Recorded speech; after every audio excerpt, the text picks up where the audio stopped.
Bonjour à tous et bienvenue sur cette vidéo où nous allons explorer le sujet du chantage affectif. Vous avez peut-être déjà entendu parler de ce terme, ou peut-être même en avez-vous été victime sans le savoir. Aujourd'hui, nous allons voir ce qu'est réellement le chantage affectif, comment le reconnaître et surtout comment s'en libérer. Le chantage affectif, c'est lorsqu'un proche utilise vos émotions contre vous. Ce n'est pas toujours intentionnel, mais c'est toujours destructeur. Ce type de manipulation se manifeste souvent par des menaces et des reproches, créant une pression psychologique immense. Vous perdez peu à peu votre estime de soi, ce qui peut vous plonger dans un déséquilibre émotionnel. Si vous vous reconnaissez dans cette situation, restez avec nous, car nous allons voir comment sortir de ce cercle vicieux. D'abord, définissons le chantage affectif. Il s'agit d'une pratique malsaine, très répandue dans les relations amoureuses ou amicales. Une personne, souvent proche de vous, utilise vos vulnérabilités pour exercer une pression psychologique. L'objectif est d'obtenir de vous ce qu'elle souhaite, que ce soit des services, des faveurs, ou même détruire votre réputation. Le maître chanteur peut sembler bienveillant en apparence, mais il utilise des moyens toxiques pour arriver à ses fins. Pour identifier un maître chanteur, certains traits de personnalité sont révélateurs. Ce sont souvent des personnes qui ont peur de l'abandon, qui veulent tout contrôler et qui tolèrent mal la frustration. Leur perception des choses est souvent déformée et ils croient fermement que leurs demandes sont raisonnables.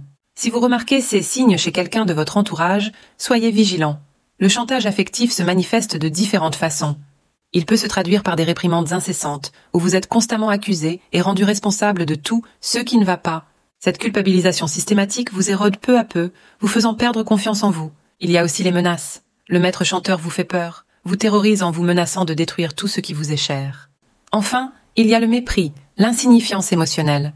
Peu importe ce que vous ressentez, votre agresseur n'en tient pas compte, vous plongeant dans un isolement émotionnel dévastateur. Il est crucial de réagir face à ces comportements. La première chose à faire, c'est de vous aimer vous-même. L'amour de soi est la base de toute vie épanouie. C'est en vous aimant que vous trouverez la force de dire non, de poser des limites et de sortir de cette emprise. Les conséquences du chantage affectif peuvent être graves. Vivre sous la menace et la manipulation crée un climat de stress permanent. Vous perdez confiance en vous, vous vivez dans la peur, et cela peut même entraîner des troubles de la personnalité. Dans certains cas, le chantage affectif peut mener au divorce, car il détruit la liberté d'assumer ses choix de vie. Parlons maintenant des solutions pour faire face au chantage affectif. D'abord, changez de perspective. Vous méritez bien plus que ce que vous fait subir votre agresseur. Si vous restez dans cette situation, votre vie deviendra un enfer. Ensuite, fixez des limites. En envoyant un message clair à votre agresseur, vous montrez que vous n'acceptez plus d'être manipulé. Confrontez le manipulateur. Dites-lui fermement que vous n'acceptez plus ses comportements. Faites aussi une introspection. Reconnaître vos propres erreurs et failles émotionnelles est un pas vers la libération. Le maître chanteur peut vous manipuler s'il sait que vous êtes très attaché à lui ou à vos proches. Corrigez CES déclencheur émotionnel et vous pourrez dire non plus facilement. Demandez de l'aide. Si vous tenez à votre relation, invitez votre partenaire à consulter un psychologue ou suivez une thérapie de couple. Si rien ne fonctionne, envisagez de vous retirer de cette relation. Parfois, la meilleure solution est de sortir de la vie de quelqu'un qui vous fait du mal. Si ce contenu vous semble utile, n'oubliez pas de vous abonner à notre chaîne, de nous suivre et de liker cette vidéo. Votre soutien nous aide à toucher plus de personnes qui pourraient en avoir besoin. Enfin, si vous sentez que vous ne pouvez pas gérer cette situation seul, demandez de l'aide extérieure. Il est parfois nécessaire de consulter un psychologue pour se libérer de l'emprise du chantage affectif. Si exprimer vos sentiments devient trop difficile, il vaut mieux quitter la relation.